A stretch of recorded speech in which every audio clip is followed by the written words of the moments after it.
Hola a todos y todas, hoy comenzaremos con nuestra primera clase grabada del curso de evaluación de los aprendizajes, en donde recorreremos algunos conceptos claves, además de diferenciar respecto de tipos de evaluación, estrategias, instrumentos, entendiendo la evaluación como parte central y fundamental del proceso de aprendizaje de nuestros estudiantes. Bueno, con ese fin es que las invito y los invito a que podamos hacer un recorrido por esta bonita herramienta interactiva para conocer los conceptos claves que forman parte de una buena evaluación. La evaluación de los aprendizajes, tal como lo dice la palabra, en el contexto de la enseñanza centrada en el aprendizaje es un proceso continuo que promueve diferentes instancias para que los estudiantes y las estudiantes puedan evidenciar su aprendizaje. Recordemos que la evaluación no nos debe sorprender, sino más bien tiene que ser una oportunidad para que el estudiante y la estudiante puedan demostrar cuánto han aprendido, cuánto han construido en cuanto a los contenidos, los resultados de aprendizaje que nosotros nos hemos propuesto en nuestra asignatura. En ese sentido, tal como dice en la siguiente diapositiva, las fases del proceso de evaluación considera varios momentos importantes. El primero es definir adecuadamente los resultados de aprendizaje que se pretende evaluar. No podemos evaluar en ausencia, no podemos evaluar lo que no está declarado. Luego definimos estrategias de evaluación, que son muy diversas y que las vamos a ver a continuación. Posteriormente, creamos instrumentos de evaluación acordes con la estrategia. No cualquier instrumento sirve para cualquier estrategia de evaluación. Luego se aplica el instrumento, la recolección de la evidencia, se sistematizan esas evidencias y la parte tal vez más importante y la más olvidada es que se deben tomar decisiones. La evaluación no es un proceso en donde solo se califica al estudiante, sino que también se deben tomar decisiones en base a esos resultados. Si nos detenemos un poquito más en lo que implica la retroalimentación y la propuesta de mejora, la toma de decisiones, en el fondo consiste en reportar al estudiante respecto de su propio proceso de avance, las dificultades mayores presentadas y a partir de ahí ajustar y modificar los elementos del proceso. Si no ocurre este proceso de ajuste, entonces la evaluación no tiene tanto sentido. Solo tiene sentido en cuanto consigue o significa finalmente tomar decisiones a la luz de esos resultados. En cuanto a los tipos de evaluación, es importante entender que hay diferentes tipos dependiendo de la gente. Hay que considerar cuándo se evalúa, quién evalúa o cómo se evalúa. Por ejemplo, si vemos cuándo se evalúa, nosotros podríamos decir que existe evaluación diagnóstica, formativa y sumativa. La evaluación diagnóstica tiene que ver con aquella que se realiza al inicio de un proceso y que en el fondo tiene por objetivo saber cuánto sabe, cuánto trae un estudiante de aprendizajes previos de la asignatura anterior o del proceso anterior. Con eso damos un punto de inicio y con ese punto de inicio podemos tomar decisiones respecto de cuáles son los resultados de aprendizaje esperados para este ciclo que viene a continuación. Luego viene la evaluación formativa que ocurre durante todo el proceso y se centra en el aprendizaje que está ocurriendo y en las actividades de producción de los estudiantes. Finalmente, la sumativa ocurre al finalizar y contribuye al proceso de calificación en función de un rendimiento y certificación. En el fondo determinan e informan sobre el nivel alcanzado en la asignatura o en el proceso de aprendizaje que se está llevando a cabo. Si miramos ahora, por ejemplo, desde la gente, ¿quién evalúa? Podríamos decir que existen tres tipos de evaluación dependiendo de quién realiza o quién es el protagonista del proceso. Tenemos la autoevaluación, que es el proceso mediante el cual el mismo aprendiz valora su propio aprendizaje. La coevaluación, que es el tipo de evaluación que se realiza entre pares, y la heteroevaluación, que es la evaluación que realiza la persona que está facilitando, en este caso, el o la docente del proceso que se está llevando a cabo. Si ponemos atención, por ejemplo, a cómo se evalúa, nos podemos dar cuenta que aquí tenemos varias formas de mirar la evaluación. Una de ellas tiene que ver con el momento. Entonces podemos decir que existe la mirada transversal, que es sacar una fotografía del momento específico del proceso de aprendizaje, como por ejemplo la evaluación de una unidad en particular. o la mirada longitudinal, que revisa el proceso en toda su extensión, desde que inicia hasta que finaliza. Un ejemplo de esto es la evaluación que se realiza desde marzo hasta diciembre y poder mirar el proceso completo. También existe la mirada cuantitativa y la mirada cualitativa. La cuantitativa pone énfasis en los resultados cuantificables del proceso, ejemplo, puntaje, nota, en una prueba, por ejemplo. En cambio, la mirada cualitativa pone la atención en el proceso y los aciertos y las dificultades presentadas. Ejemplo, una retroalimentación verbal o escrita en base, por ejemplo, a una rúbrica. Mirada tradicional. La mirada tradicional genera instancias de evaluación puntuales, por lo general aisladas, que dan cuenta de los conceptos y los procedimientos de manera que maneja el estudiante. Pone énfasis sobre todo en la calificación. En cambio, la mirada situada genera instancias de evaluación en contextos lo más reales posibles, en las que estudiantes ponen en juego un conjunto de habilidades y competencias aprendidas que les permitan demostrar su mejor desempeño. Una de las preguntas más frecuentes entre docentes es ¿cuál es la diferencia entre una estrategia de evaluación y un instrumento de evaluación? Bueno, vamos a ver ahora que las estrategias de evaluación es un conjunto de acciones que permiten la evidencia del logro del aprendizaje. Puede acotarse a una clase o extenderse incluso al desarrollo de un curso completo. La estrategia tiene que ser coherente con la planificación y dar cuenta de los resultados de aprendizaje que la planificación plantea.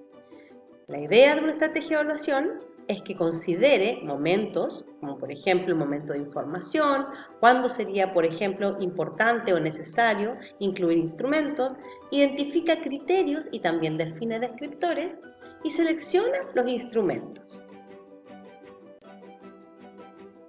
Vamos a ver que las estrategias de evaluación pueden dividirse en tres tipos: las situadas, las orales y las escritas.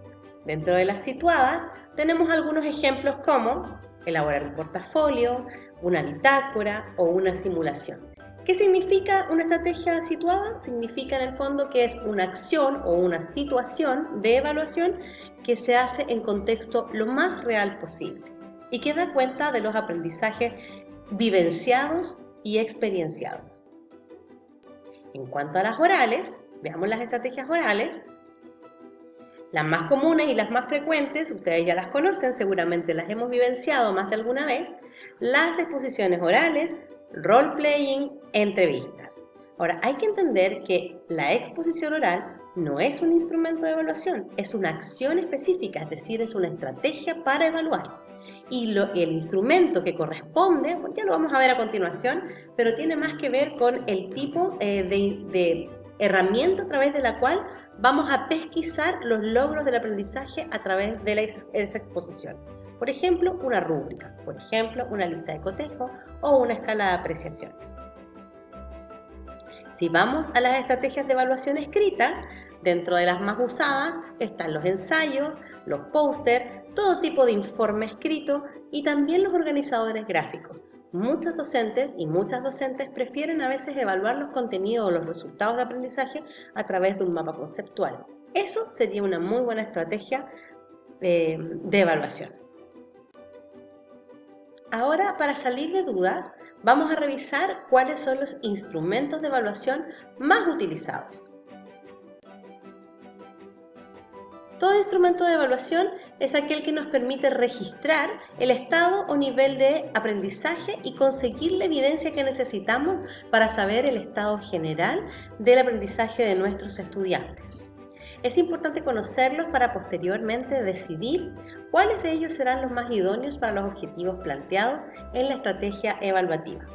Dentro de los instrumentos más utilizados tenemos algunos cualitativos y otros cuantitativos. Dentro de los cualitativos están las rúbricas, las listas de cotejo, las escalas de apreciación y los registros abiertos o anecdóticos. Entre los cuantitativos, ahí tenemos la prueba escrita multi-ítem, una prueba de desarrollo tipo ensayo, prueba con posibilidad de consultar bibliografía, es decir, cualquier tipo de prueba que signifique una calificación y que tenga puntaje estaría considerado dentro de los instrumentos cuantitativos de evaluación. Al inicio dijimos que lo más importante no era precisamente la estrategia o el instrumento, sino que dentro del ciclo de la evaluación lo más importante era la toma de decisiones. Por tanto, miremos un poquito más en profundidad a qué nos referimos cuando hablamos de retroalimentación y de toma de decisiones. La retroalimentación, de acuerdo a lo planteado por Chute, es utilizada en educación generalmente y considerada como vital al momento de potenciar el conocimiento y habilidades por parte de los estudiantes, en que consiste en poder dar un feedback a estudiantes respecto de cuáles son sus aciertos, cuáles son sus debilidades y por dónde debe ir su camino de aprendizaje en lo sucesivo. Existen tipos de retroalimentación, dependiendo de la complejidad. Existe la complejidad básica y la complejidad elaborada. Cuando hablamos de retroalimentación de complejidad básica, estamos hablando de enseñar y señalar a todo estudiante sus aciertos y errores, pero sin profundizar en otros aspectos. Cuando hablamos de retroalimentación de complejidad elaborada, estamos hablando de explicar al estudiantado por qué una respuesta está errada y por dónde debe indagar para poder seguir construyendo su aprendizaje. Ahora bien, también es importante considerar que dentro de la retroalimentación, el rol de facilitador es fundamental, pues debe ser un guía o un mediador. Adoptando el rol de guía, este lleva al estudiante a una respuesta correcta, pero cuando se es mediador, se considera la retroalimentación como un proceso de aprendizaje y permite que el estudiantado pueda rehacer para que finalmente pueda construir adecuadamente el aprendizaje por el camino correcto. El momento de la retroalimentación también es importante considerarlo. Existen retroalimentaciones inmediatas y retroalimentaciones diferidas. Cuando hablamos de retroalimentación inmediata, hablamos de una situación en la que en el mismo momento el guía o el mediador está indicando al estudiante por dónde va, qué es lo que está bien, dónde se está equivocando y que pueda sobre la marcha y en el mismo camino ir corrigiendo su andar. En cambio, la retroalimentación diferida se hace al finalizar un proceso. Ambas son válidas y se acomodan dependiendo del tipo de actividad o del tipo de estrategia evaluativa que se esté utilizando. Por último, en cuanto a la valoración, que es el último aspecto de las consideraciones en torno a la retroalimentación, tenemos que pensar que cualquiera sea el estilo y cualquiera sea la forma que vamos a retroalimentar, esta siempre tiene que ser en positivo, es decir, con una alta valoración positiva. La idea de la retroalimentación no es destruir ni centrarse en el error, sino más bien, a partir del error, construir aprendizajes. Bueno, ahora que hemos revisado un poco más en profundidad los conceptos claves respecto de evaluación, estrategias, instrumentos, proceso evaluativo y también los diferentes agentes, les dejamos invitados a que puedan revisar los contenidos de la plataforma Educa y poder interiorizarse un poco más respecto de qué significa evaluar. A su vez, les comentamos que en la plataforma, en la secuencia de aprendizajes, encontrarán otros contenidos y también algunos documentos y artículos para profundizar en este tema tan importante para el desarrollo de los aprendizajes en las diferentes asignaturas. Les dejamos invitados entonces. Hasta luego.